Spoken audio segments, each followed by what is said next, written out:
Vamos iniciar agora as resoluções do simulado do módulo 4 para CPA 10. Siga nas redes sociais, no Instagram, enfim, no mercado financeiro. Eu posto diversos conteúdos gratuitos para a gente crescer juntos e mudar de patamar financeiro. O módulo 4 está falando de princípios de investimentos, cai de 5 a 10 questões, que vale de 10 a 20% de sua prova. Questão 1. João investe em 4 LTNs, títulos públicos pré-fixados, com 4 vencimentos diferentes. Numa alteração de taxa de juros, qual será o mais afetado levando em conta os prazos? LTN1, 370 dias úteis, LTN2, 720 dias úteis, LTN3, 1080 dias úteis, LTN4, 3.300 dias úteis. A. LTN1, B. LTN2, C. LTN3, D. LTN4. Vamos lá, então vamos para um dos conceitos, né? Um dos conceitos é que quanto maior o prazo, maior é o seu risco. Então, o que vai acontecer nesse caso? Se quanto maior o prazo, maior o risco, a gente tem que entender qual produto vai ser mais afetado numa alteração de taxa de juros. E como eu falei antes, é o processo inverso. Se você tem uma taxa de juros, uma expectativa de taxa de juros subindo muito, o que vai acontecer? Se você já tem esse título, se você for sair antes do vencimento, você deve estar sofrendo uma marcação negativa. Significa que você pode tirar até menos do que você aportou, mesmo sendo um título público. E o contrário também é verdade. Se eventualmente a expectativa está caindo, a sua marcação pode ficar até melhor e se você sair antes do vencimento, você pode ganhar mais do que o prometido. Dito isso, vamos fazer uma lista aqui das LTNs. Então, ele está falando que tem um que tem 370 dias úteis, o outro tem 720 dias úteis, o outro tem 1080 dias úteis e o outro tem 3.300 dias úteis.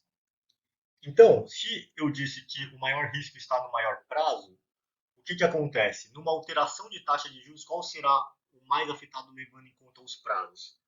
Vai ser sempre o que tiver uma duration maior. Nesse caso, não falou de cupom nada disso, então é o maior prazo.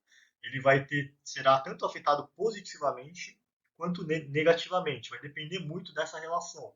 Se a taxa de juros está subindo muito e você tem o título, ele vai ser afetado até o vencimento muito mais negativamente. E o contrário é verdadeiro. Se a taxa de juros está caindo, vai ser afetado positivamente. Nesse caso, a alternativa correta é a letra D, de dado, porque é o que tem o prazo maior.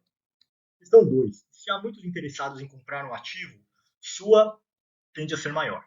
A. Variação de preços. B. Chance de quebrar. C. Inadimplência. D. Liquidez. A questão está falando sobre um conceito que a gente já conhece. Vamos ver as alternativas e depois explicar a resposta. Alternativa A, variação de preços.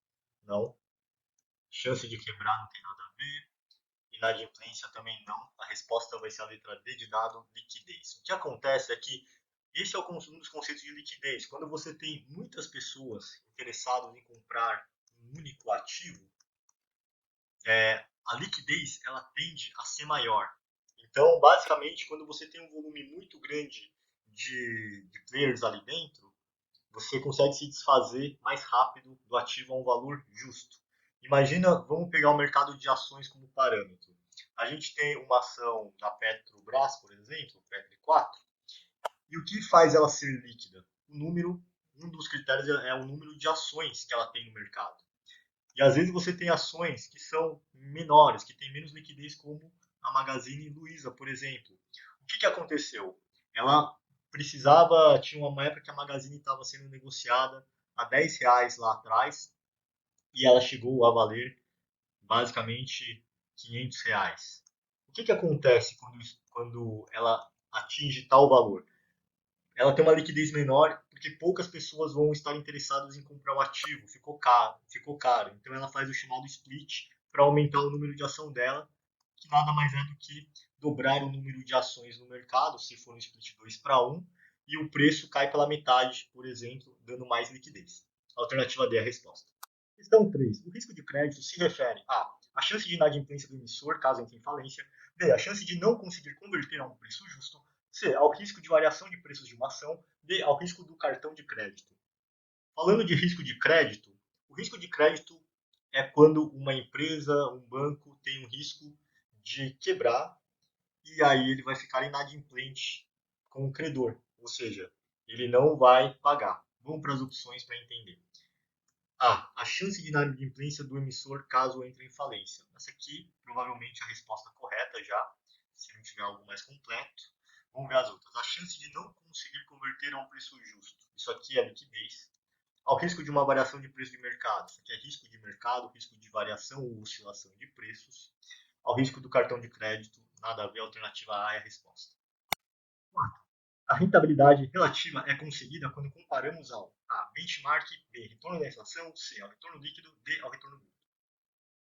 Quando a gente está falando de rentabilidade relativa, a gente está falando de comparação. E quando a gente está falando de comparação no mercado de investimentos, a gente tem que ligar a questão ao índice de referência. Por exemplo, temos uma carteira de ações. A gente tem que comparar ele com qual índice para ver se essa carteira de ações está performando? Com o índice Bovespa, o IBOV. Por quê? Porque é o índice que tem uma carteira ali com as ações mais negociadas do Ibovespa, as maiores empresas. E a gente poderia comprar, por exemplo, a ETF de IBOV, ou seja, com um ativo só, a gente poderia replicar a carteira toda de uma forma rápida e barata. IBOVA 11. Mas, se você quiser comprar uma carteira de ações e você escolher apenas algumas ações, o ideal é que você conseguisse, com essa carteira de ações, na maioria do tempo, ficar acima do Ibovespa, ou quando você pega um fundo de investimento. Então, o que eu quero dizer é que o seu parâmetro, no caso de uma carteira de ações, seria o Ibovespa. Então, a rentabilidade relativa é conseguida quando a gente compara a esse índice de referência, que também é conhecida como benchmark. A resposta é a correta, é a A. B, C e D, retorno de inflação, retorno líquido e retorno bruto, não tem nada a ver com o negócio. Questão 5. As ações possuem um risco abaixo, exceto A, crédito, B, mercado, C, liquidez e D, sistemático. Essa questão aqui, ela está falando sobre risco no mercado de ações. Então, vamos para as alternativas e depois a gente explica. Alternativa, e aqui é importante sempre a gente ler, exceto, ou seja, as ações possuem todos os riscos abaixo, menos um deles. Vamos ver qual é ele. Vamos começar de baixo para cima. D, risco sistemático. Isso aqui, ela tem. Então, a D não pode ser.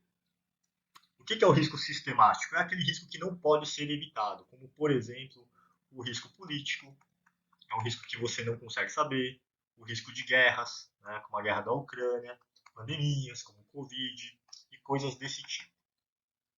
Risco de liquidez, também, ela tem, porque se você não conseguir vender o ativo num valor justo, ou seja, você comprou a Petrobras por R$ 10, o ativo, e agora você quer vender, só que o mercado está pagando no máximo R$ 5. Se você precisar do dinheiro, você vai ter que se desfazer a R$ 5. Risco de mercado tem. O que é o risco de mercado? É o risco de oscilação, é aquele risco onde você está exposto a isso aqui, variações de preço. Então, a resposta correta é o de crédito, que é o risco que a ação não possui. Aí você vai me perguntar, poxa, mas e se a empresa quebrar? Aí que tá. Você é um sócio da empresa, você não é um credor da empresa. Tem uma diferença. Como você é um sócio da empresa, as ações que estão negociadas elas não têm risco de crédito, porque você não emprestou o dinheiro para ela como um credor, igual você compra um CDB num banco. Não, você topou comprar ações, uma participação societária nessa empresa e logo você é sócio. A alternativa A é a resposta. Questão 6. Um investimento com alta volatilidade ou oscilação tende a ter maior risco e menor rentabilidade, B, ter menor risco e menor rentabilidade, C, ter menor risco e maior rentabilidade, D, ter maior risco e maior rentabilidade. Então aqui é uma questão super tranquila. O que significa alta volatilidade ou oscilação? É uma variação de preços, né? É o preço ficar variando aqui dentro. Então, uma hora o ela vale R$ 20, aí está valendo 16, aí vale 30, aí vale 17, enfim. É essa oscilação aqui gráfica. Quando a gente está falando de alta oscilação, isso muitas vezes tem a ver também com o retorno. Porque se você tem uma oscilação mais alta, né, vamos pegar aqui, por exemplo, um fundo de renda fixa que está fazendo isso, e aqui você tem um fundo de ações. Se você está topando correr esse risco de oscilação de preço, você tende a querer o quê? Uma rentabilidade maior, né? Você vai querer mais rentabilidade porque você está tomando mais risco. Então, vamos para as alternativas. O investimento com alta volatilidade ou oscilação tende a ter maior risco, ok? E menor rentabilidade? Não. B. Ter menor risco já está errado. Ter menor risco, não. D. Ter maior risco e maior rentabilidade. D. A alternativa correta. Questão 7. O que é o risco de liquidez? A. Possibilidade de comercializar um ativo por seu preço justo. B. Impossibilidade de comercializar um ativo por seu preço justo. C. Risco de inadimplência. D. Risco do banco quebrar e não acionar o FGC. O risco de liquidez, a gente já explicou, é o risco de você não conseguir converter um ativo a um valor justo. O exemplo mais comum é quando a gente estamos falando de imóveis. Imagina que você comprou esse imóvel aqui e você pagou por ele R$ 1 milhão. R$ 1 milhão. No ano seguinte, você está tentando vender esse imóvel porque você viu que está acontecendo outro boom imobiliário, todo mundo está conseguindo vender num preço melhor, só que estão ofertando no máximo R$ 700 mil para você por esse imóvel. Isso aqui é um risco de liquidez. Você não vai conseguir vender ao valor justo. Você comprou por 1 milhão, você gostaria de vender por 1,5 milhão, por exemplo. Vamos para as alternativas. Possibilidade de comercializar um ativo por seu preço justo. Impossibilidade de comercializar um ativo por seu preço justo. Risco de inadimplência, aqui vamos cortar. Risco do banco quebrar não tem nada a ver. Então, nos deparamos com duas questões que são super parecidas. Então, o que é o risco de liquidez? É a impossibilidade, porque você não vai conseguir comercializar ele a um valor justo. Então, a A está errada e a B de bola correta. Questão 9. O cliente fez investimentos em ações e em CDB cuja aplicação foi superior a R$ 250 mil. Esses investimentos estão sujeitos a risco que são A. Ação, risco de mercado e de liquidez. CDB, risco de crédito, de mercado e liquidez. B. Ação e CDB, risco de crédito, de mercado e liquidez. C. CDB, risco de mercado e de liquidez. Ação, risco de crédito, de mercado e liquidez. D. Ação, risco de mercado e de crédito. CDB, risco de crédito, de mercado e liquidez. Essa questão também é conceitual, está falando sobre risco em ações e sobre risco em CDBs.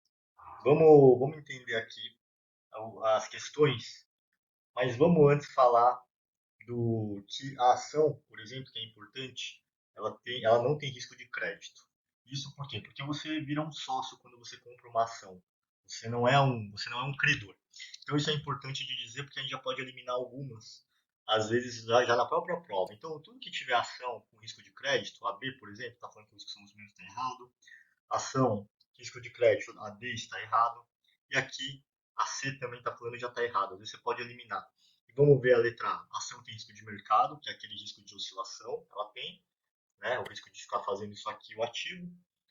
A ação tem risco de liquidez, sim. Pode ser que você compre um ativo por R$ 10 e só consiga vender hoje por 8. Então você não consegue negociar o valor justo. E o CDB tem um risco de crédito, você vira um credor dele, tá ok, de liquidez também. Embora seja um pouco confusa essa parte, esse risco existe, porque se você precisar tirar o dinheiro antes, pode ser que você não consiga tirar ele no valor que você desejaria. Pode ser que você tire menos. Questão alternativa A é a correta. Questão 10. Risco de mercado está associado a flutuação de preços, B. Não variação de preços, C. Flutuação em valores de imóveis apenas, D. Baixo risco de liquidez. O risco de mercado, como a gente já falou algumas vezes aqui, ele está associado ao quê? Está associado a variação de preços, volatilidade, oscilação, que pode ser também entendido como flutuação de preços. A alternativa A é a correta. B, não variação de preços não existe. Flutuação em valores de imóveis apenas errado. Baixo risco de liquidez não tem nada a ver. Questão 11. Sobre a relação entre a volatilidade e prazo médio dos títulos. A. Apresenta menor volatilidade o título que apresentar maior prazo médio dos títulos. B. Apresenta maior volatilidade o título que apresentar menor prazo médio dos títulos. C. Apresenta maior volatilidade o título que apresentar maior prazo médio dos títulos. C. Apresenta menor volatilidade o título que apresentar maior prazo de um de seus títulos. Essa daqui está falando sobre a volatilidade, o prazo médio dos títulos. O que acontece? Quando a gente está falando de prazo médio de título de renda fixa, quanto maior o prazo, né, quanto maior é esse prazo aqui são 5 anos, aqui é 10 anos, o que vai acontecer? O risco aqui ele é maior. Né? Então o risco aqui ele é maior do que em 5 anos, por exemplo. Simplesmente pelo prazo. Porque se você está exposto mais tempo ao ativo, você está dando mais tempo para que aconteça alguma coisa naquele tempo. E quanto maior é o risco, maior tende a ser a volatilidade ou a oscilação. Quando a gente está falando de um título público, por exemplo, embora eles tenham liquidez diária, seriam os títulos mais seguros se você mantiver até o vencimento. Se você pega uma LTN ou uma NTNB, um título pré-fixado, um título IPCA, eles têm a chamada marcação ao mercado, que é isso aqui. Todo dia eles vão ficar oscilando. Então, quanto maior esse prazo, existe uma relação que maior vai ser a intensidade, porque tem uma conta que multiplica o prazo pelo percentual de variação da taxa de juros, por exemplo. Então, o que vai acontecer? Vamos encontrar a alternativa que nos dá essa resposta, que é a relação entre volatilidade e prazo médio. Ela tem que ser o quê? Se a volatilidade for maior, o prazo do título tende a ser maior. Vamos lá. Apresenta menor volatilidade o título que apresentar maior prazo? Não. Seria o título que apresenta menor prazo, né? Apresenta maior volatilidade o título que apresentar menor prazo? Não. Seria maior. Apresenta maior volatilidade o título que apresentar maior prazo médio dos títulos? Esse aqui provavelmente está correto. Apresenta menor volatilidade o título que apresentar maior prazo teria que ser menor aqui. Estaria correto se fosse apresenta menor volatilidade o título que apresentar menor prazo. A alternativa C é a correta. Questão 12. Qual risco não pode ser mitigado pela diversificação? A. Operacional. B. Sistemático ou não diversificável. C. Não sistemático ou diversificável. D. Específico. Falando de risco ainda, e quando se fala em diversificação, existe um risco que você não consegue mitigar ou evitar ou diminuir. Que risco é esse? Vamos para as alternativas. Risco operacional não tem nada a ver porque a gente está falando pela diversificação. O que é diversificação? Diversificação é quando você tem, por exemplo, você tem para investir R$ 1.000 e você quer montar uma carteira com 10 ações. Né? Então aqui você vai colocar R$ 100 em cada ação e você vai ter no total 10 ações. Você está diversificado. Porém, tem um risco que você não pode mitigar mesmo diversificando, mesmo que você dividisse esses 1.000 em 20 ações ou até mais. Por quê? Porque basicamente é um risco onde acontecem coisas políticas sobre as quais não existe controle, guerras, pandemias e por aí vai. E esse tipo de risco ele tem um nome. Esse risco aqui se chama risco sistemático ou risco não diversificável. Então essa é a resposta. Vamos para ela. B, sistemático ou não diversificável é a alternativa correta, a letra B. Não sistemático ou diversificável errado. Específico é o risco do ativo da empresa, que esse dá para mitigar a carteira de. Questão 13. Caso a instituição financeira quebre, qual o risco incorrido e qual o limite de cobertura do FGC? A. Crédito, coberto até R$ 250.000 por CPF e instituição financeira. B. Crédito, coberto até R$ 250.000 por CPF apenas. C. Liquidez, coberto até R$ 250.000 por CPF e instituição financeira. D. Liquidez, coberto até R$ 250.000 por instituição financeira apenas. Essa questão está falando sobre o risco de crédito de emissores bancários e qual que seria a cobertura do FGC. A primeira parte aqui é mais fácil porque o risco do FGC ele cobre o risco do emissor quebrar. Então não é o risco de liquidez, mas sim o risco de crédito, a gente pode cortar. E aqui a gente tem duas opções: crédito coberto até 250.000 por CPF e instituição e CPF apenas. A correta é a letra A. O que acontece é que imagina que você tenha R$ 1.000.000. Se você investir esse 1.000.000 apenas em um banco, e esse banco quebrar, o que vai acontecer? O FGC vai te devolver quanto? O FGC vai te devolver apenas R$ 250.000 e você perdeu os R$ 750.000. Agora, para você evitar isso, o que você tem que fazer? Você tem que pegar esse 1 milhão e preferivelmente investir. Obviamente que você tem que fazer o cálculo certinho. Mas aí você vai me falar, 4 instituições financeiras, 250.000 em cada. Errado. Por quê? Porque o FGC ele contabiliza o rendimento. Então, se você investiu 1 milhão e rendeu 1.250.000, por exemplo, exatamente igual nessas 4, o FGC vai te devolver 1 milhão e você perdeu o rendimento. Então, o ideal seria você investir em pelo menos 5 bancos ou emissores diferentes. Para quê? Para que você tenha mais chances. Porque é muito difícil quebrarem 5 bancos ao mesmo tempo ou instituições financeiras. Outra coisa importante, o valor global que o FGC cobre é R$ 1 milhão. Significa que realmente, se os 5 bancos quebrassem ao mesmo tempo e você tivesse mais de 1 milhão, o FGC cobriria no máximo R$ 1 milhão. Mas voltando à questão, a alternativa A está correta neste caso. Questão 14. Qual das opções abaixo apresenta o ativo menos líquido ao mais líquido? A. Ações, imóveis, CDB com liquidez diária. B. Imóveis, ações, CDB de liquidez diária.